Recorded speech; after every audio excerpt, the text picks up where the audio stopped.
I'm a natural skeptic. I was raised in a postmodern, post-enlightenment world where we were taught to believe that there was at least tension between what we'll call religion and science, if not a complete dichotomy. And that if you were to pursue one, you kind of had to give up pursuing the other.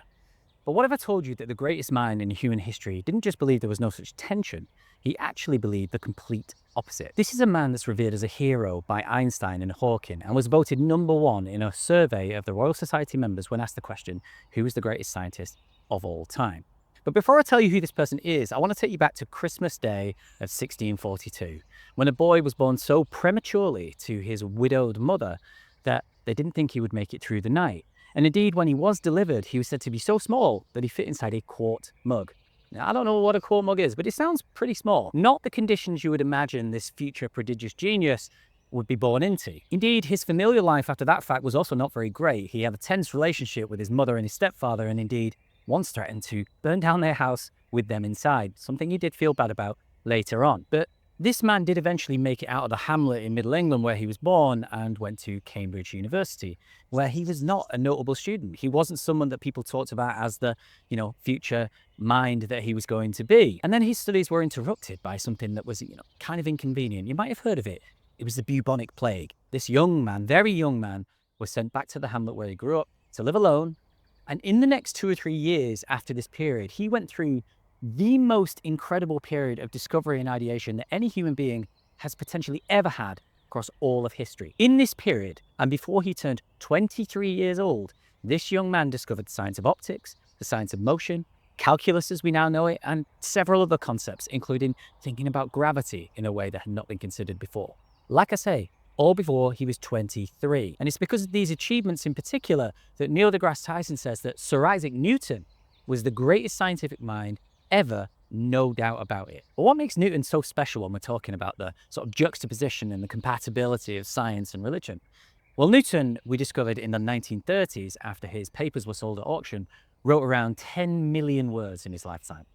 And around a third of those were focused on scientific endeavors and concepts, which, when you consider all the things that he discovered, all the things that he wrote about and published, such as, his Principia, one of the most important scientific texts in human history, it's pretty crazy that only a third of that 10 million word count was spent talking about scientific concepts, when actually more than half were focused on theological concepts, the pursuit of the divine, discussions around the Bible and prophecy. And indeed, Newton, it became clear through reading the papers, believed that his pursuit of the divine order, the inspiration that he got from the transcendental, was the reason for him to pursue science in the first place. It's where he believed the whole endeavor was going. He was a man of unorthodox Christian faith. And indeed, the reason we only found this out 200 years after he died was because he hid a lot of these papers from the modern institutions of his time, because his views were seen as heretical at the time. He was an anti-Trinitarian. If Newton was this person who believed that religion and faith and science were not just compatible, but the reason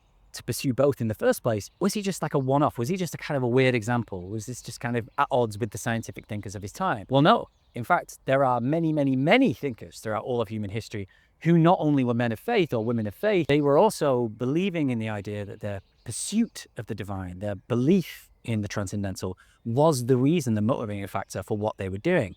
You can think of many examples. Faraday was such a man of faith. Kepler believed that he was only thinking the thoughts of God after God had already had them. Blaise Pascal had a religious vision when he was younger, and ever since that moment had a piece of fabric sewn into his clothes to remind him of that throughout everything he did. And indeed, the originator of what we might know to be the scientific method was a Muslim man from 1000 AD. So that begs the question, why is there this separation of science and religion? Why do we believe there is this potential dichotomy between the two? There are kind of two key stories that we need to focus on to really understand why this might be the case. The first one I want to talk about takes us to the end of the Victorian age, to the late 19th century, when two men, Draper and White, both published best-selling publications focusing on the discourse around science and what they perceived to be the religious dogmatic institutions of the time. Now, what's really interesting about these publications is the influence that they had was huge. They came at a time just sort of in the midst of an explosion of sort of new scientific ideas. They're just sort of pre-Einstein, pre-Schrödinger, pre-Oppenheimer, that sort of era. But there was so much going on at the end of the Victorian age in terms of scientific discovery. And they were lambasting the religious institutions. But the irony is, these were not atheistic men. These were men of relative faith. Indeed, one was the son of a preacher, which is not always doesn't always mean you're going to be religious. And so their aim was to sort of provoke a better form of relationship. And that's not really what happened. What happened was the atheistic and secular minds of the age took these publications and went, look at this is exactly what we're talking about. And that message was the one that really persevered and is really responsible for a lot of the discourse to this day.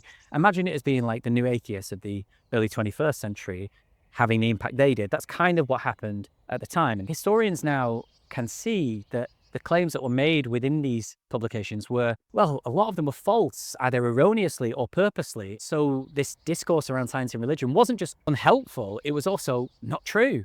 Indeed, you look at people like Boyle, who was perhaps the inventor of modern chemistry, who really pioneered the empirical method, who was himself what he described a priest of nature, a deeply religious man. The other story that is so important to focus on when we think about why there is this separation between religion and science actually sort of ends the year that Sir Isaac Newton was born. In 1642, another titan of history died.